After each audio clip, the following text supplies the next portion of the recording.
Claudia, qué gusto conversar contigo y gracias por esta invitación de Empodera y del sector salud en esta reflexión. A mí que me conecta, esta es una causa.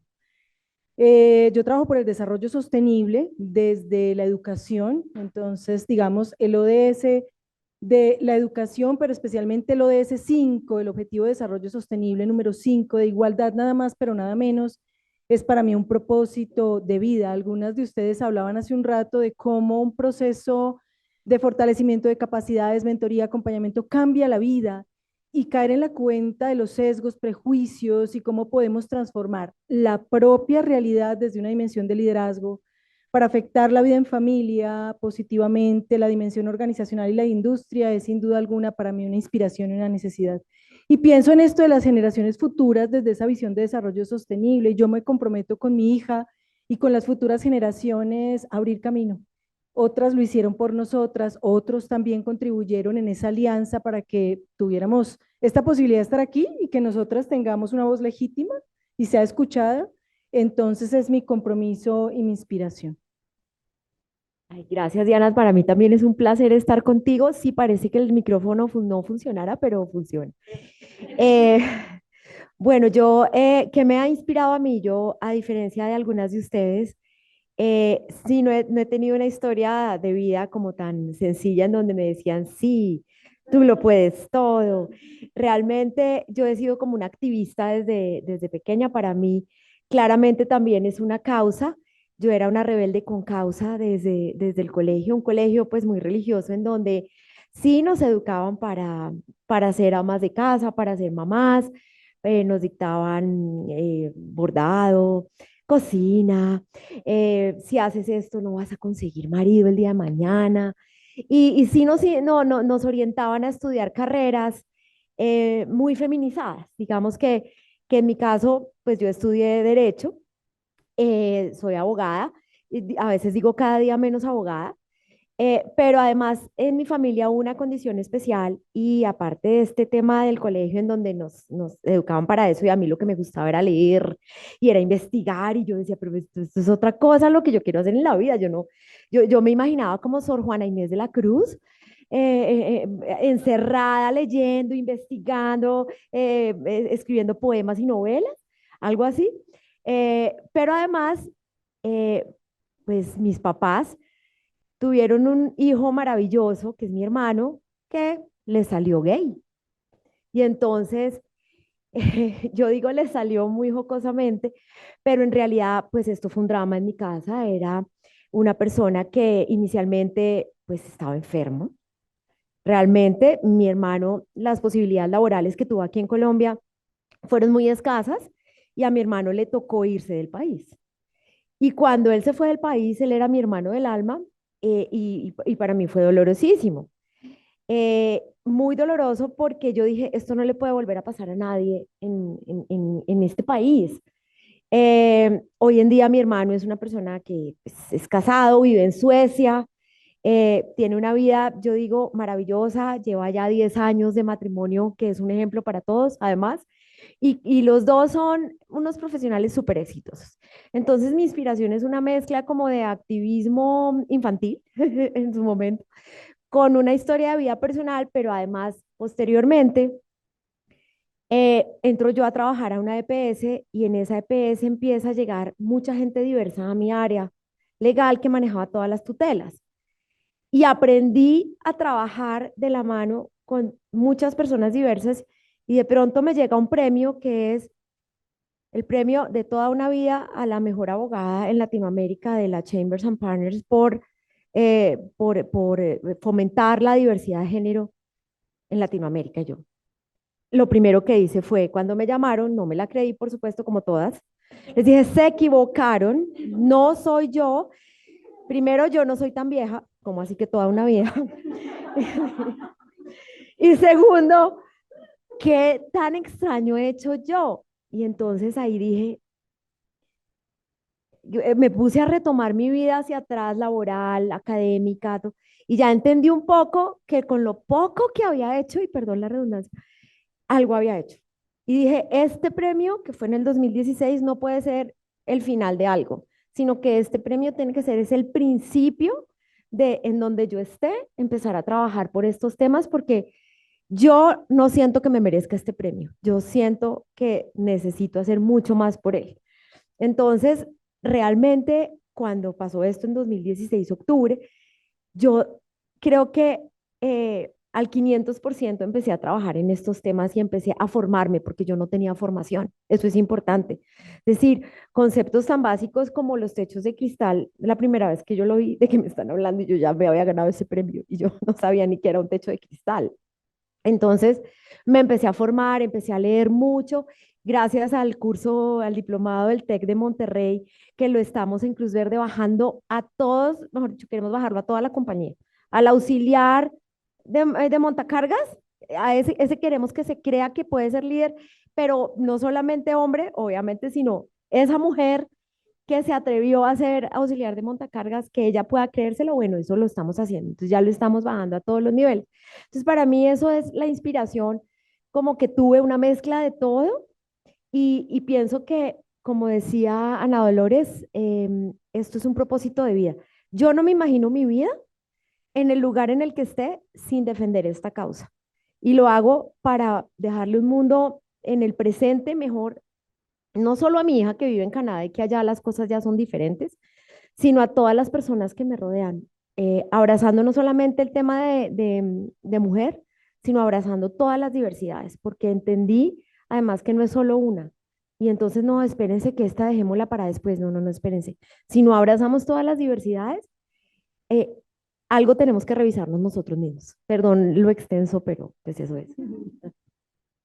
Mil gracias, Claudia, mil gracias, Diana.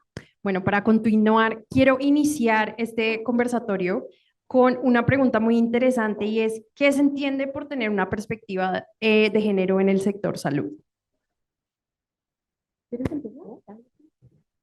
A mí me encanta esta invitación por esa palabra, perspectivas. Entonces, sin duda alguna, pues hablar de perspectivas, si ustedes me permiten, antes de hablar, y tiene todo que ver con el sector salud, pero antes de poner este énfasis, quiero poner un énfasis global y volver al concepto de desarrollo sostenible.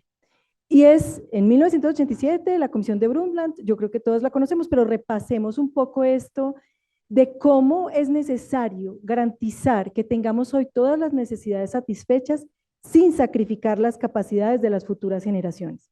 Entonces, este asunto de la diversidad, la equidad y la inclusión de las diversidades, que es muy pertinente, tu suma, tiene que pensarse de manera intergeneracional. Allí hay una corresponsabilidad. Entonces, el primer acento de perspectiva es, esto no es solo para el hoy, esto es un asunto que tiene que ver con el desarrollo sostenible de la humanidad. El segundo acento frente a perspectivas que quiero poner es que, y esto desde de la investigación y desde autoras tan relevantes como Siri Husbeth, como quien escribió El cáliz y la espada, que es Riane Eisler, que me parece fascinante leerla. Esto es un asunto de hombres y mujeres, es que no es una lucha de mujeres contra hombres, a veces perdemos esto de vista y hay unos nuevos feminismos que están desinformando y que es complejo la incidencia que tienen, no es una lucha de mujeres contra hombres, sino de mujeres con hombres contra una estructura patriarcal. El género es un sistema y lo perdemos de vista.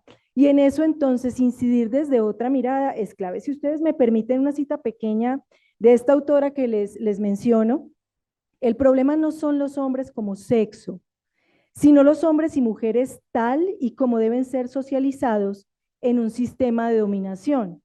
Hubo hombres y mujeres en el Neolítico y en Creta. Hay hombres y mujeres entre los pacíficos Kungi y Bambuti, incluso en nuestro mundo de dominación masculina. No todas las mujeres son pacíficas y amables, mientras que muchos hombres sí lo son. Entonces, ahorita cuando las escuchaba hablar desde esos lugares, primero de privilegio, muchas de ustedes decían, a mí me apoyaron desde pequeña, siempre hubo un entorno de confianza, porque el entorno habilitante es fundamental, tuvieron un entorno habilitante propicio, los alimentos necesarios, la educación propicia, otra vez, las necesidades básicas satisfechas que 140 países en nuestro planeta, incluyendo este, no las tenemos satisfechas.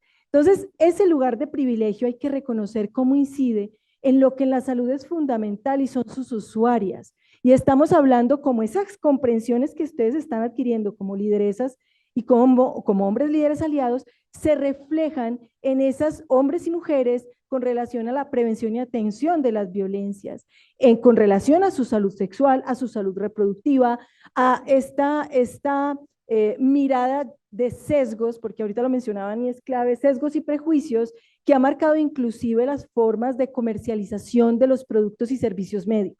Entonces allí de salud. Entonces allí es donde hay que poner el énfasis y los acentos. Toda esta formación, cómo se revierte finalmente, porque ustedes parecieran tener un doble propósito, uno organizacional y otro que tiene que ver con las usuarias, con nosotras las mujeres de a pie, que dependemos de las decisiones que ustedes tomen. Es fundamental esa toma de decisiones y pertenecer a esos círculos de participación y poder, pero ¿qué hacen con el poder? Ya lo tengo, ¿qué hago con él? ¿Cómo voy a incidir verdaderamente en esto? Y una tercera perspectiva tiene que ver con eso que hemos perdido de vista. Yo quiero hacer una pregunta y si alguien levanta la mano es sujeto de investigación. ¿Alguien de ustedes llegó en una nave nodriza? Perdimos la conexión con la naturaleza. La biofilia es un asunto que ya no desarrollamos. Y esto de romper ese esquema, ese sistema de géneros en donde hay un desbalance del poder, también tiene que ver con la naturaleza. Y tiene que ver cómo nos conectamos. Desde esa dimensión de salud nos reconectamos con esas comprensiones. Hay un término desde salud mental que me parece a mí bien interesante y se llama solastalgia. Uno le da solastalgia y fue un australiano quien lo puso en la mesa y dice, si no estamos en contacto con la naturaleza nos deprimimos como seres humanos. ¿Y cómo entonces ustedes desde esos lugares de poder reconocen esa otredad que ha sido excluida? Las mujeres, las poblaciones racializadas, pero también la naturaleza tiene lugares de opresión. Y cómo hay una conciliación en esa perspectiva o ese discurso para poder integrar esa mirada socioecosistémica en la toma de decisiones para la salud. Y eso es urgente, porque si lo pongo en términos concretos, otra pregunta, y ustedes, aquí sí puede haber alguien, un sujeto que nos ayude con la investigación. En el 2019, antes del COVID, ¿alguno de ustedes en sus compañías conocen el SWOT, DOFA, FODA? Bueno, puso el COVID en la DOFA. Y ustedes sí tenían la información de que iban a ocurrir pandemias, ¿verdad?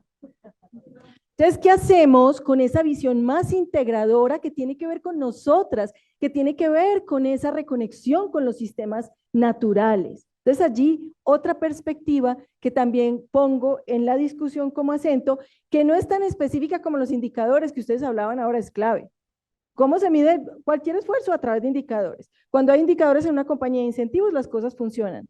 Pero otra vez, mujeres y hombres aliados, ¿qué vamos a hacer con el poder? Y ese poder tiene que ser para reconocer que estamos en un planeta de antemano distinto. Ya no estamos en el Holoceno, una época muy a gusto para la humanidad. Estamos en el Antropoceno, la era del hombre donde el cambio del clima sucede por nuestro accionar y eso implica, impacta la salud, la pérdida de biodiversidad, entre otros factores. Entonces quería poner esos acentos para iniciar. Bueno, muy interesante, Diana. Además, aquí aprendemos términos nuevos, solastalgia. Solastalgia, sí. Para seguir aprendiendo. Bueno, para mí la perspectiva de género, más que en el sector salud, para mí es como un tema transversal a todos los sectores y ámbitos de la vida.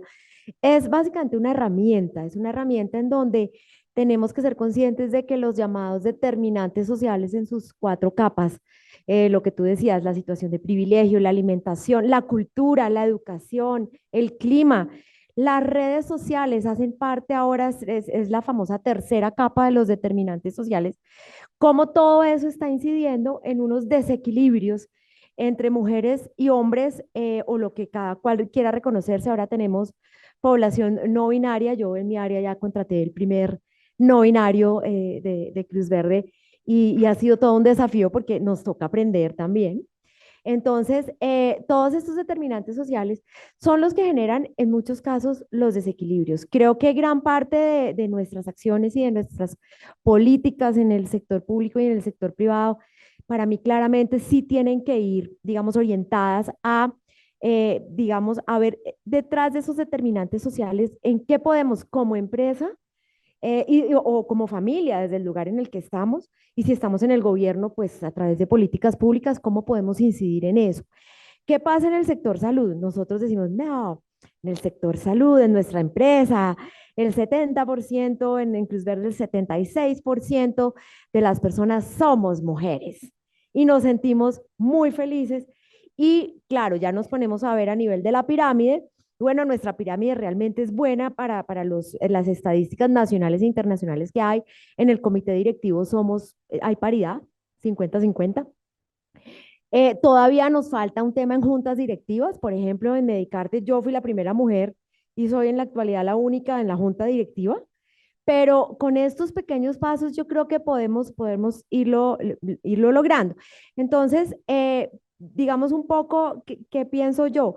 Hay que ver esas cifras, no hay que verlas a nivel general, a nivel global. Hay que ver qué es lo que está pasando. Entonces, ¿en dónde están los liderazgos? ¿Qué está pasando con la población millennial? Entonces, hay que hacer como una matriz en donde yo, digamos, tengo edades, pero además tengo cargos. Entonces, ¿qué podemos hacer para que estos cargos, por ejemplo, unas auxiliares de farmacia, unas regentes de farmacia, crean que el día de mañana pueden ser la presidenta de FEMSA? ¿Qué hacemos para que se la crean? Si no nos la creemos nosotros mismos, nosotras mismas, a mí me acaban de proponer ser de la junta directiva de GS1 Lógica. Y yo, esto fue en la Andy, y yo le dije a la persona, a Rafael Flores, que me lo propuso, le dije, no, yo no soy la persona porque yo no tengo ni idea de logística. Más bien yo te propongo a esta persona, le mandé la hoja de vida, es que ustedes contaban esto ahorita y yo decía, pero me acaba de pasar, esto no fue en mi pasado, me pasó hace 15 días. Y le mandé la hoja de vida a la persona y me dijeron, no, tienes que ser tú porque queremos perspectiva de género en la junta de GS1 Lógica y tranquila que si no sabes de logística, nosotros te ayudamos y te enseñamos. Entonces yo digo, bueno, aprendo. Y ya finalmente dije que sí, pero yo, no, conmigo no es.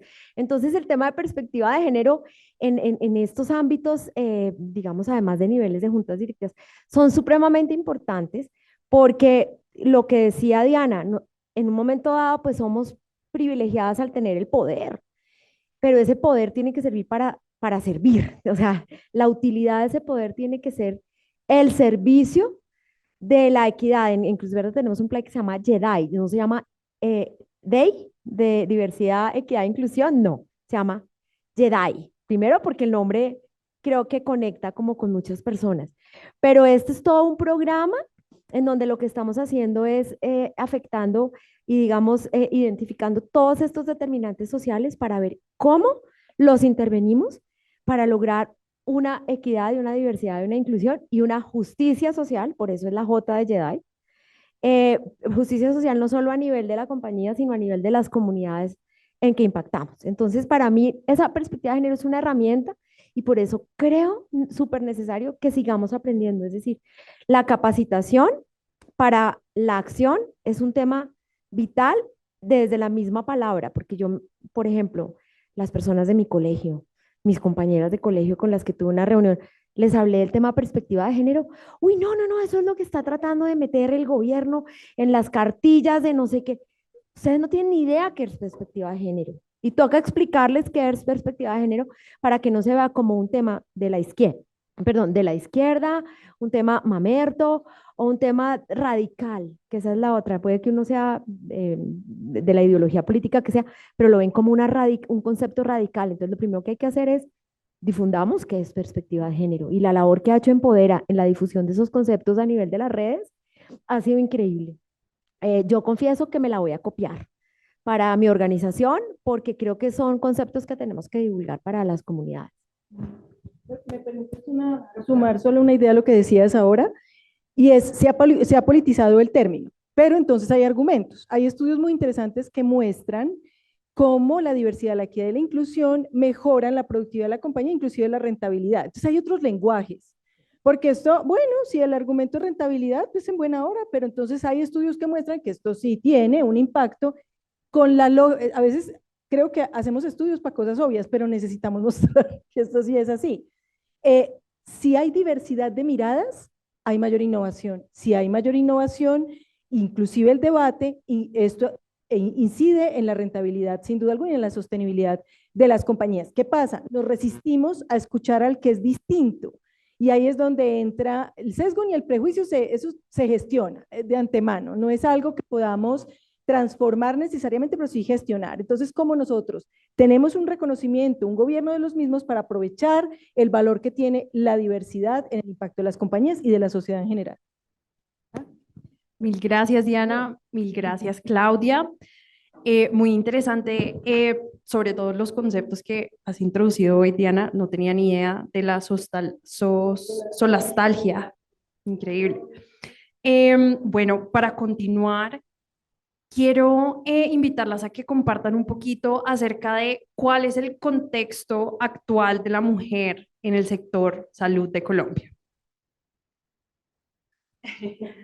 Bueno, si quieren, yo empiezo. Creo que en el estudio que tenemos del PNUD, que de verdad pienso que tenemos que divulgar porque es un estudio absolutamente valioso. Yo creo que inclusive en mi columna de Consultor Salud voy a escribir mi próxima columna relacionada con este tema, que los datos son maravillosos. Eh, Creo que ha pasado una cosa muy importante, y es que veníamos en una situación de avance en el sector salud a nivel mundial, a nivel colombiano, no un avance muy grande, hay unas cifras, pues digamos que uno las puede aquí decir: 978.600 mujeres inscritas en el Registro Único Nacional de Talento en Salud, que es el 79% de los profesionales en salud del país. Digamos, el 79% de la gente que está en el registro somos mujeres.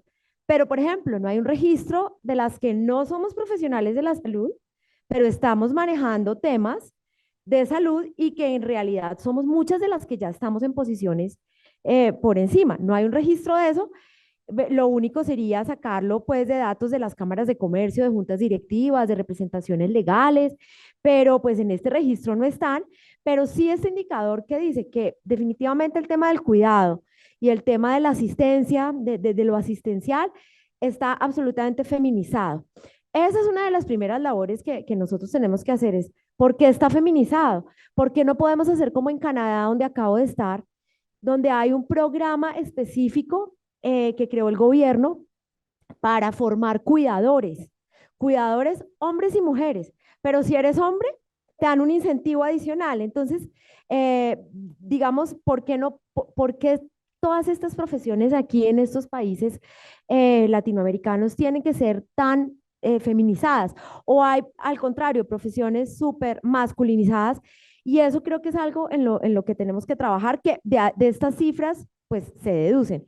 Tenemos adicionalmente que este 79% profesional, la mayoría son, pero no son médicos, son profesiones auxiliares y oficios.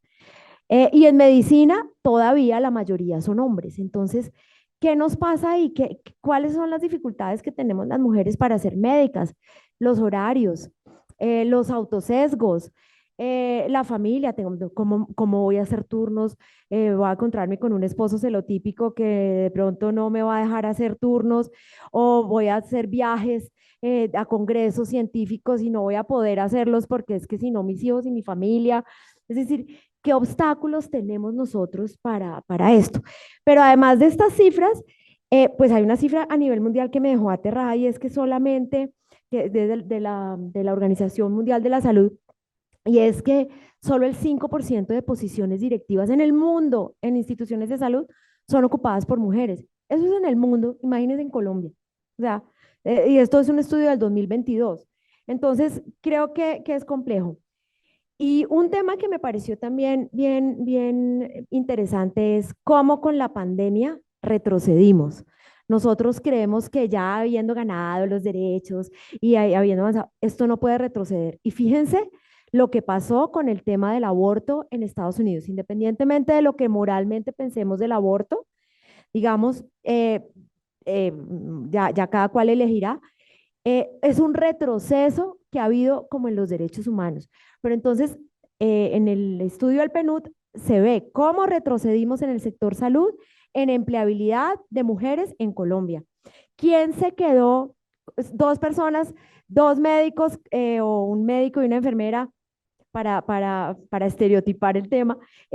¿Quién en un momento dado escogió quedarse cuando hubo reducción de nóminas? En un momento dado en algunas instituciones. El hombre. ¿Por qué? Porque el hombre era el que ganaba más y si alguien tuvo que renunciar a su trabajo fue la mujer. Entonces, muchas veces creemos que no podemos retroceder y resulta que sí podemos retroceder y en el sector salud ha pasado. Yo quisiera, por ejemplo, con este estudio del PNUD, hacer una actualización a hoy que yo le he dicho a Jenny, porque creo que la situación no está tan sencilla como nosotros creemos, quedamos con miedo.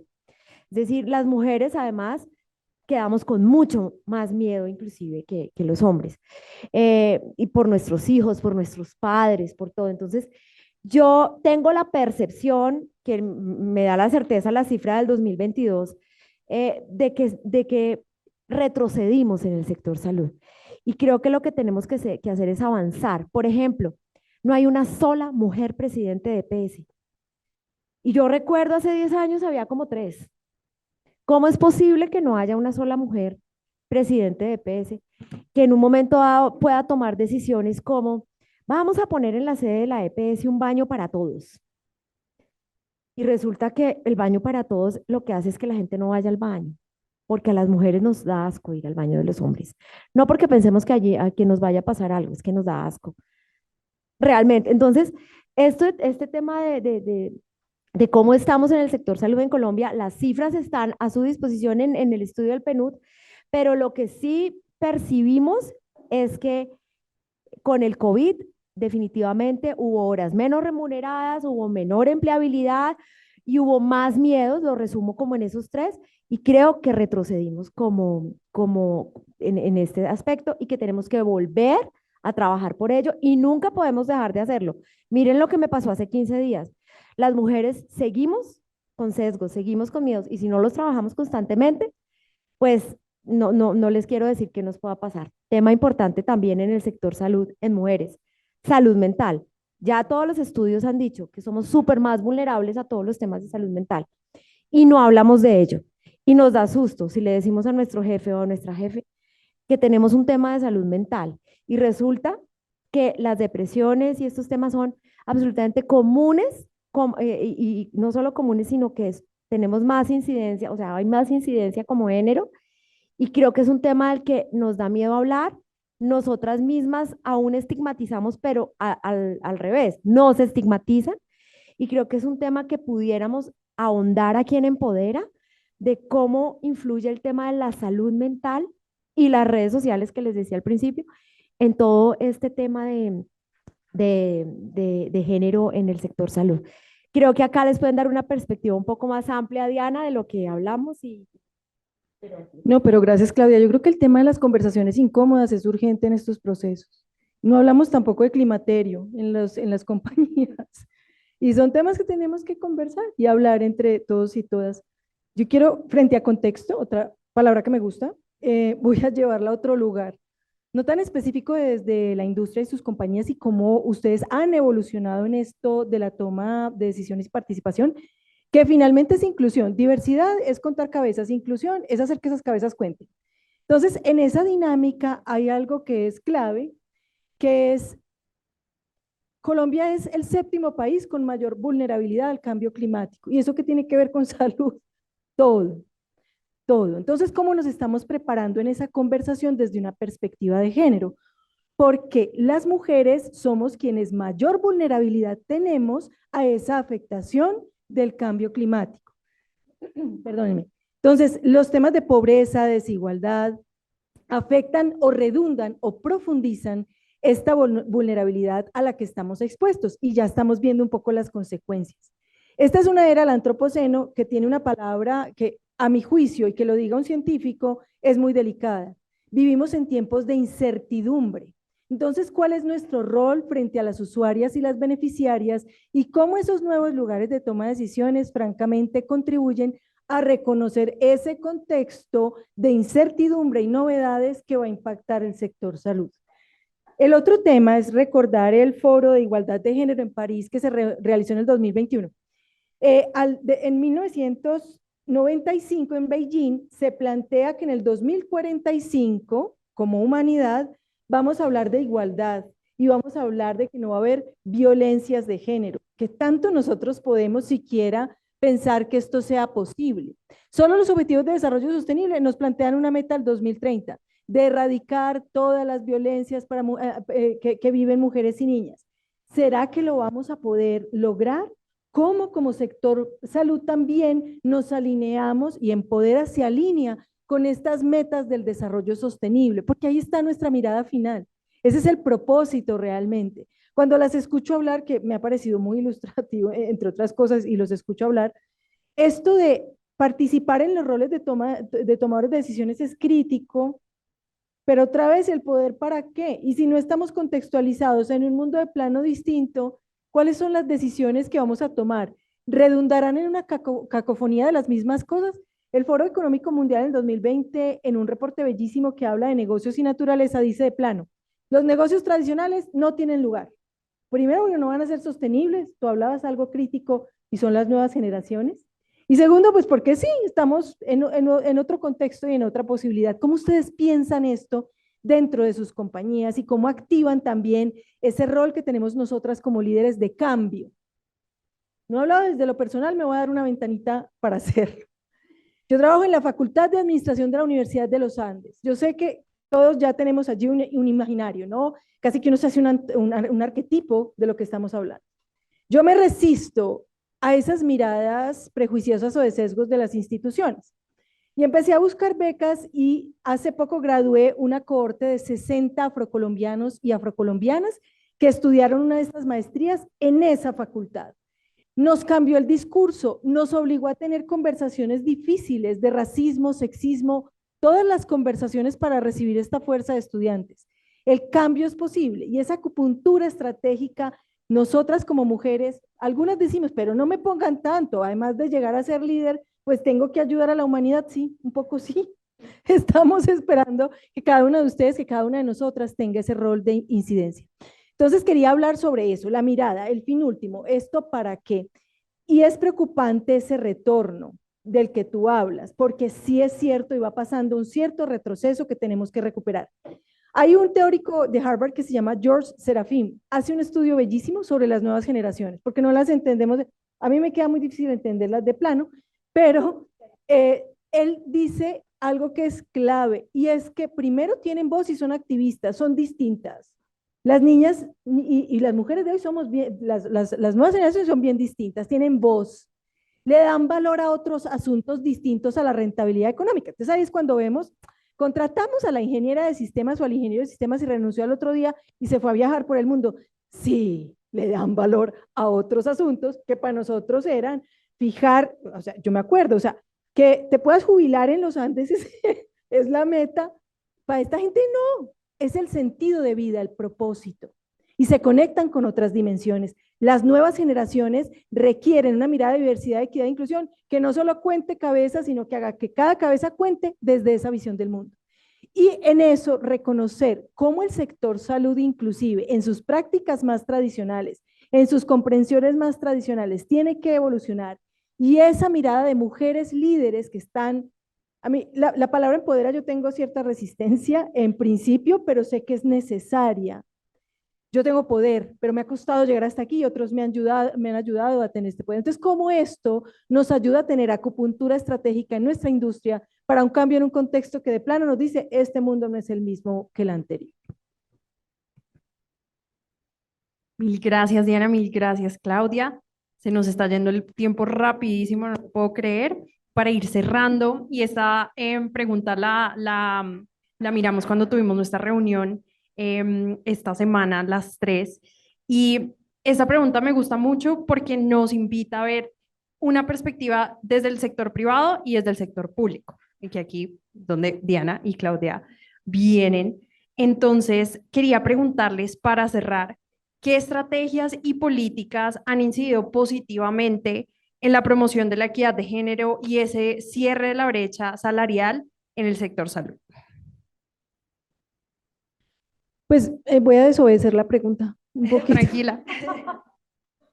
Y es una reflexión sobre el marco normativo, más o menos lo conocemos, entonces no quisiera redundar en él. Yo lo que quisiera es contarles de lo que desde Naciones Unidas fue un reporte que me llegó antier habla de cómo podemos tener innovación, porque necesitamos innovación desesperadamente. Entonces hay dos asuntos que yo creo que han ustedes medio mencionado, pero que realmente en sus compañías les pueden ayudar montones, independientemente del marco normativo, que el marco normativo siempre va a estar un poquillo, un paso atrás y es donde tenemos que incidir. Lo primero, las ciencias del comportamiento. Confíen en procesos basados en ciencias del comportamiento. Porque lo que hacen las ciencias del comportamiento es ayudarnos a comprender esos sesgos y prejuicios y activar soluciones que francamente sí nos ayudan a cambiar nuestros comportamientos. Porque de plano, una charla sobre qué es esto no es suficiente. Las ciencias del comportamiento como herramienta son fundamentales. Y lo segundo, soluciones basadas en la tecnología. Entonces, como la tecnología nos ayuda a nosotras a contarnos, a conectarnos, pero también a las usuarias y beneficiarias, y permítanme redundar en ese énfasis que quiero hacerles sobre su rol frente a ellas, frente a, no sé, Emerenciana Jamioy Chicunque, que es una sabedora indígena, Kamsá en el Putumayo, o todas nosotras y cada una de nosotras, y cómo la tecnología ayuda a esto, desde la prevención hasta la atención, que finalmente es lo que ustedes nos ayudan a gestionar. La salud es fundamental, sin duda alguna, y de ello parte el bienestar. Ustedes tienen una causa preciosa en sus manos y activar ese liderazgo para ver cómo inciden estos grupos de interés en las beneficiarias usuarias es clave. Esa es mi nota de cierre. No, eso está divino porque yo recuerdo un caso que se los cuento acá, llegó una persona trans a ser atendida en una droguería de Cruz Verde y los sistemas que teníamos solo permitían registrar hombres y mujeres y ella se llamaba Mariela en la cédula, pero quería que le dijeran Tomás en su vida pues cotidiana. Y, eh, y llegó a una droguería en Neiva o en Ibagué, algún sitio que no era una ciudad principal, y ya les explico por qué eso es importante. Y soy Tomás, necesito este medicamento, y entonces el auxiliar de farmacia le dijo, bueno, Mariela, y entonces él, no, mi nombre es Tomás, no, su nombre es Mariela, terminaron agarrados en tremenda pelea. ¿Por qué? Porque el sistema no nos permitía registrar cómo tú te autoidentificas. Entonces, inmediatamente, apenas pasó el caso, bueno, primero, pues entonces llegó la Secretaría de Salud. ¿Qué manual tienen ustedes para el manejo de género con los usuarios? No, pues ninguno, ¿no? ¿Qué ustedes pueden identificar a una persona, digamos, con su tercer, o sea, no tercer, sino con su otro nombre? No, tampoco. Pues, ¿qué nos tocó hacer? Lo primero no es rápido, urgente, cree un campo en donde permita registrar. No, pues eso es lo de menos, eso se desarrolla rapidísimo. Nos puso a reflexionar un caso en cómo lo estábamos haciendo. Les estoy hablando, esto pasó hace 7 años. No, esto no es un caso reciente. Pero nos puso a reflexionar sobre nuestros sistemas de información y nos pusimos a hacer una revisión integral de los sistemas de información y descubrimos que tanto los sistemas internos como externos los teníamos que modificar y nos pusimos en la labor de hacerlo, que la gente cree que eso no es fácil y resulta que los algoritmos funcionan y las fórmulas funcionan por sexo. Yo no digo ya ni por género. Entonces, tocaba ponerlos a funcionar por género y por cómo se reconoce la gente en todo sentido. Los perfiles de cargo, lo mismo. Entonces, me pareció muy simpático porque me recordó aquel caso en donde los sistemas realmente estaban fallando en contra pues, de estos temas. Pero un poco, digamos, desde el sector privado, que es donde yo estoy, siempre hemos pensado que en cualquier país, cualquier norma se queda completamente cortica. Nosotros estamos en diferentes latitudes y de las latitudes más avanzadas, increíblemente, es Colombia, realmente, en la práctica y en la norma también. En Chile hay, por ejemplo, una norma en la que se acaba de certificar Cruz Verde, es ley, y la ley dice que las compañías que se certifiquen en esa norma de equidad van a tener algunos beneficios tributarios. Yo soñaría en algún momento con que esto pudiera pasar en el país, porque el incentivo tributario, por supuesto que es una herramienta fiscal muy efectiva. Entonces, siempre hemos pensado eso y nosotros empezamos nuestro tema de JEDI lo empezamos mucho antes de que cualquier norma hiciera algo. ¿Qué nos encontramos por el camino? Pues que había unas certificaciones como Equipares y como Equales y como otras que hay en el mercado, por decirlo así. Y creo que eso fue un camino muy importante para nosotros, que es el que está siguiendo Medicarte. En Cruz Verde ya estamos certificados en plata, ya logramos la certificación, pero el año entrante vamos por la oro también. Entonces, creo que las metodologías son supremamente importantes, además de las ciencias del comportamiento y de la tecnología. Creo que cuando uno empieza en compañías como en el caso nuestro, que somos 8.000 empleados, en compañías grandes las metodologías son súper relevantes. Entonces, la metodología de Equipares a nosotros nos organizó, pero pues cualquier metodología que, digamos, haya probado su eficacia es válida, pero esa metodología es bien importante. Lo segundo que yo tengo clarísimo en la vida es, aparte de la metodología, es el lenguaje. Lo primero que nosotros hicimos fue un manual de lenguaje inclusivo, en el cual la repetición, ahí sí, un tema comportamental, la repetición ha sido un tema fundamental. Al principio tuvo mucha resistencia, el todos y todas, pero ¿por qué? Si la Real Academia de la Lengua dice y no sé qué, y todavía me cuesta, y estimados y estimadas, y nos cuesta. Pero, por ejemplo, no hablar de los médicos, sino el personal profesional de salud, o ese tipo de cosas nos cuesta todavía, nos cuestan los correos, pero estamos haciendo una labor absolutamente, digamos, intensa, porque el lenguaje, pues lo sabemos todos y es un cliché, pero el lenguaje crea realidades. Entonces, todavía creo que no estamos listos para el todes o el ningune, pero para allá vamos. Yo creo que para allá vamos. No es la esencia del tema, por supuesto. A veces suena muy feminista, muy radical, pero creo que es algo muy importante y lo he podido entender con esta vinculación de estas personas, bueno, no binarias y trans. Creo, tercero, creo súper importante la formación continua y la capacitación. Es decir, nosotros ya con Equipares creímos que la teníamos ya, trun, ¿entendida? Y resulta que nos dio por abrazar otras diversidades como fase 2, por eso yo digo que es tan importante, y resulta que no sabíamos cómo abrazar esas diversidades y tuvimos problemas por faltas de capacitación. Tuvimos que afiliarnos a la Cámara de la Diversidad, por ejemplo, primero para tener hojas de vida en los procesos de selección, porque no nos llegaban hojas de vida de población LGBTI plus. Entonces teníamos ¿cómo hacemos para que nos lleguen? Y lo mismo con poblaciones discapacitadas, que también me pareció muy interesante lo de el tema de las habilidades, las llamamos nosotros igual, ¿no? El tema de discapacitados ya lo regañamos a todo el mundo, mi hija también me regaña cuando digo eso. Entonces, pero lo mismo nos pasó con poblaciones afrocolombianas e indígenas. No llegan hojas de vida a esas poblaciones. Entonces, ¿qué tenemos que hacer nosotros? Ir hacia ellos, pero además ir hacia ellos para que nos enseñen cómo tratar ese tipo de poblaciones, porque es que sí, en Colombia somos la mayoría blancos, blancas, cisgénero, entonces nos toca aprender cosas que uno cree que sabe, porque con Equipares ya lo tengo todo, es una metodología pues muy buena, pero no lo tiene todo, y nos toca aprender otro tipo de metodologías para abrazar esa interseccionalidad también en estos temas. Y yo aquí también tenía algo que me parece súper importante, y es esas acciones sobre los determinantes sociales son vitales, es decir, no es solamente garanticemos igual sueldo para igual cargo. Es, no, yo le contaba, ahorita que entraba a este conversatorio, le contaba a Ana Dolores que en FEMSA, a nivel mundial, digamos, somos 400.000 empleados, tenemos un beneficio maravilloso que se llama Trabaja desde donde tú quieras.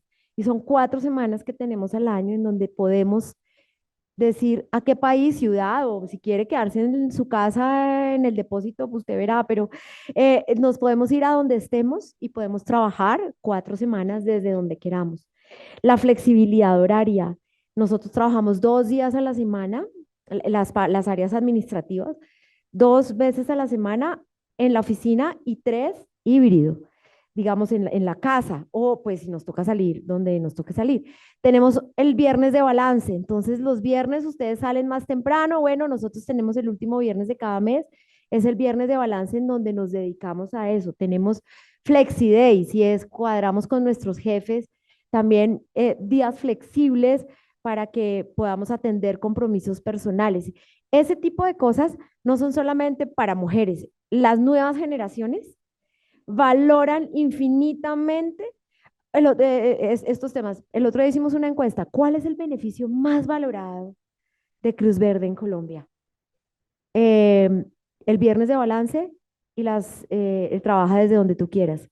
Ni siquiera es la bonificación por buenos resultados o por haber cumplido los KPIs o no, es realmente el tiempo, porque la gente valora hoy más cualquier cosa valora más su tiempo que cualquier otra cosa. Entonces, creo que no hay una sola acción, digamos, sino que es un conjunto de acciones en donde para mí lo más importante es modificar comportamientos culturales y eso solo se logra con la repetición, con un tema por eso cuando dice ciencias del comportamiento, claro, esto es muy amplio, pero es eso, es todo el día estar en la cultura, que si hay alguien hace un chiste de esos malucos machistas o lo manda por chat, no celebrarlo. Esto les fascina y entonces Colón no hubiera descubierto América si está casado. No, o sea, ese tipo de cosas no, pero igual en relación con hombres, o sea, ese tipo de cosas, pues uno se ríe, pero realmente esto lo que hace es prolongar esas estructuras patriarcales con las que debemos en lo posible lidiar lo menos de aquí en adelante. Entonces, creo que ha sido como todo un conjunto de cosas. eh, Abrazar todas las diversidades, me oirán decirlo de aquí en adelante siempre, porque cuando tú abrazas una sola, eh, no, primero no es auténtica, o sea, lo que estás haciendo por la mujer es como un must, como que todas las compañías están haciendo lo mismo, entonces toca hacerlo también porque si no nos quedamos atrás. No, hay que abrazarlas todas de forma auténtica y aprender a hacerlo. Todas esas autoras que tú nos dices, yo aquí también en Empodera vamos a tener en la página, yo creo que una sección también como de libros que nos ayuden en esas formaciones, que podamos bajarlos y que podamos nutrirnos de toda esa información que otros ya tienen y que ya tienen nombre. Porque es que además ni siquiera sabíamos cómo se llamaban esos fenómenos, entonces toca enseñarle a la gente cómo se llaman esos fenómenos, pero además no solo una vez, no es cuestión de una charla, es estar hablando de eso todos los días y estar viviéndolo con el ejemplo. Hombres, mujeres, no binarios, como tú te reconozcas, los 84 que me dice mi hija que hay géneros. Entonces ella es psicóloga, entonces por supuesto, mamá, es que ya hay 84. Y yo, no, pues para mí todavía sigue habiendo como tres genéricos y de ahí todos son subclases. Pero en realidad creo que son muchas acciones al tiempo, todo el tiempo. Eso es lo que podemos hacer desde el sector privado y pues invitarlos a todos a que sigamos haciendo, a todos y a todas, a que sigamos haciendo este tipo de acciones. No nos quedemos esperando la ley, no nos quedemos esperando la política de diversidad de género del Ministerio de la Igualdad o del Ministerio de la Protección Social en Salud. Más bien ayudemos a construirla y llevemos propuestas que yo creo que en algún momento de tanto hablar y tanto decir y que ellos vean que aquí ha habido éxito, van a decir, por aquí es. Entonces, invitarlos pues a que sigamos en este proceso.